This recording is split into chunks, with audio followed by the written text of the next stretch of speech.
Hey, what is going on, everyone? This is your boy Tanveer Side, the Bengal Dragon. Make sure to hit that like, subscribe, and bell notification buttons, as all your support really helps me remain motivated to continue making a variety of different type of videos on this channel, and would really help out a legally blind YouTube content creator continue to do what I do on this channel and on the website. So today, just gonna talk real quick about the first ODI between Bangladesh and West Indies that just ended hours ago. So, first of all, the match was curtailed to 41 overs aside. I believe there's like a 2 hour and 15-minute delay. First of all, Tamim Iqbal said the right thing, or the most accurate thing, if you will, in the post match presentation, that the best thing to happen in this match was winning the toss. Because once they won the toss, Bangladesh had this game in the bag. Also, also, Bangladesh knows how to beat West Indies in this format. And you saw it. Like once Shea Hope came along, Mustafizur Rahman, boom, got him clean bowled. Okay. Nicholas Puran had all this fire in the T20s. In this format, Mehdi Hassan Miraz, boom, got him bowled. The spinners, especially Nasu Ahmed. Nasu Ahmed is actually not as young as people think. He's 27 years old. So he has a bit of maturity about him. And he has expressed this previously that he does have variation. So he is a thinking left arm spinner. Let's just hope he remains consistent with his performance. It was a little surprising to see that Animal Hawk was not in the playing 11. Hopefully, by the third ODI, we will see him in the playing 11. Because you picked BCB, you picked a guy who broke world records in terms of list A 50 over competition. And you're playing him in every other format except the 50 over format. You're playing him in the T20 format, you're playing him in the test format, but you're not playing him in the ODI format. That makes no sense. But, anyways, the bowlers, especially the spinners, they compiled so much pressure, so much pressure on the West Indian batters to the point where, yes, I was listening to the live radio commentary from time to time, both in Bengali and in English. Okay. The number of times the ball beat the bat and the wicket is just unbelievable. A lot of times you think that had those little instances gone Bangladesh's favor, Bangladesh would have gotten West Indies all out 2 times over within 41 overs. Bangladesh's bowling was that good on the surface. Okay. But what happened is it accumulated in dot balls, and dot balls to the point where the pressure was so great that for a significant amount of time, if you watch this match or if you followed the scorecard, anything, you would know what I'm talking about. For a very long time, the run rate was below 3. The run rate was below, like almost close to 2.5 at one point. And this is like, after maybe like, 20 odd overs have been bowled. So for a very good time, the run rate was like nothing respectable at all. So that just goes to show how consistent the Bangladeshi bowlers were. And also, shout out to Tamim Iqbal's captaincy.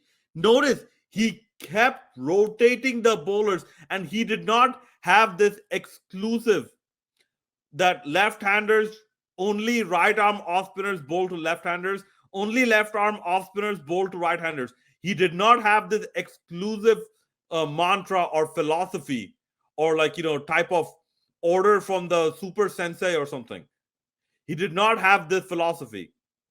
If you're bowling good, you stay on, otherwise you don't.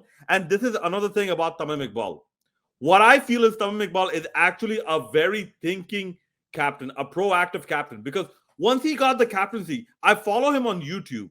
Okay, he actually managed to set up meetings with Virat Kohli, Rohit Sharma, Faf du Plessis, Kane Williamson, like, and a lot of other people, even from within Bangladesh as well, because he inadvertently is also picking their brains on what makes a good cricketer and also perhaps what makes a good contemporary dynamic captain in this format.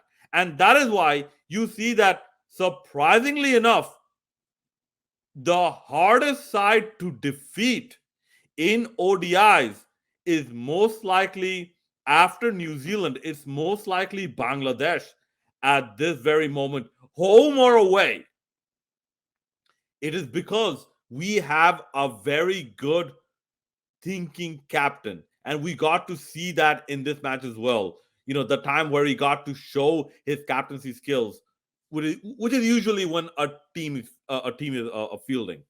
Okay, so we got all the positives out the way. Shoriful Islam's 2 overs, 2 specific overs, where he got 2 wickets in each over. Those were the significant turning points of this game that killed any momentum that West Indies had to get their run rate even close to 4 by the end. But like, not close to, like, past 4 by the end, even 4.00 by the end, because in the end, Bangladesh only needed 150 runs in 41 overs, which is a run rate less than 4. Okay, required run rate less than 4, because West Indies ended up 149 for 9. Okay, that being said, there are some blemishes I will have to address. First, bowling sidewise, I believe Bangladesh dropped 5 catches. How do you drop 5 catches and some of them were skiers? Bro, you have to pull up your socks in this part of the game as well, this aspect of the game as well, because not every team is West Indies. Okay, a lot of other teams perform much better than West Indies and will push Bangladesh to the limit, will push Bangladesh right till the edge. And it is these moments, these little moments, where we succeed or fail that'll eventually determine the end result, whether we win or lose the match. Okay, now that being said, the bowling was good. Fielding, the ground fielding was good. The aerial fielding, it could improve. Okay, the batting. Okay, first of all, I am not too surprised that Liton Kumar Das got out to Akil Hussain, because if you remember sorry, yeah, one take again. If you remember Akil Hussain's debut series, didn't Akil Hussain get Liton Kumar Das out again and again? So it is almost Akil Hussain knows how to get Liton Das out. Okay. But apart from that, it was good to see Nazmul Hussain Shanto at least do something. Like, instead of, being the guy who will perform tomorrow and not today. So he held up one end. Tamim Iqbal was looking in very good form for the most part. And it is unfortunate how he got out. It is unfortunate. He got out like, taking a silly run or something. There's a miscommunication. Afif Hussain, also a little bit unlucky, or in a bit of a silly way, he got out. And I believe there might have been one other batter who got out, but in the end, Mahmudullah Riyad, oh yeah, Nazmul Hussain Shanto got out. But in the end, Mahmudullah Riyad, Nurul Hasan held down the fort. And you are not going to challenge Bangladesh in ODIs, okay? A team as good as Bangladesh in ODIs, you are not going to challenge them with 149 in 41 overs, even on a minefield. You are not going to challenge them. In fact, I'm surprised that Bangladesh took this long to get there. As far as the West Indian bowling, okay, there is a different mindset of bowling that needs to be learned when it comes to defending low totals. It seems this West Indian side did not learn that, to the point where they had to rely on Nicholas Puran again and again. Yeah, he was a bit of a discovery with his bowling abilities against Pakistan, but That's not going to work every time. But let's see. If he ends up consistently performing, then why not? You know what? Have him as an all rounder. Why not? But overall, comprehensive victory by Bangladesh. And Tamim Iqbal, even in his post match presentation, he said, we can't let our guard down, or he indicated basically, the time might come where we might have to bat first in such a surface. Then what's going to happen? We can't be complacent.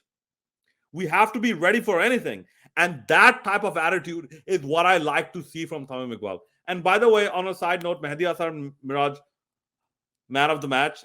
If you saw the post match presentation, uh, Samuel Badri, he actually took a shot at Mehdi Hasan Miraj's poor English speaking abilities. Come on, bro. There's no need for that, buddy. There's no need for that. I saw what you did. There's no need for that. But to conclude, Ian Bishop said it very well. 9 consecutive times we have beaten West Indies in ODIs. This means Bangladesh has West Indies' number. We know how to beat them. Now, another country where in ODIs where Bangladesh tours and the hosts are the underdog. Yes. As surprising as that may sound, considering that we have lost the Tests and the T20s very comprehensively in ODIs, West Indies against Bangladesh are the underdogs. Let me know what you thought about this match in the comment section below. And as always, hit that like, subscribe, and bell notification buttons. A video or two might pop up on your screen right now if they haven't already. So please do check that out and hit that subscribe button. Really looking forward to all your thoughts. This is your boy, the Bengal Dragon, signing out.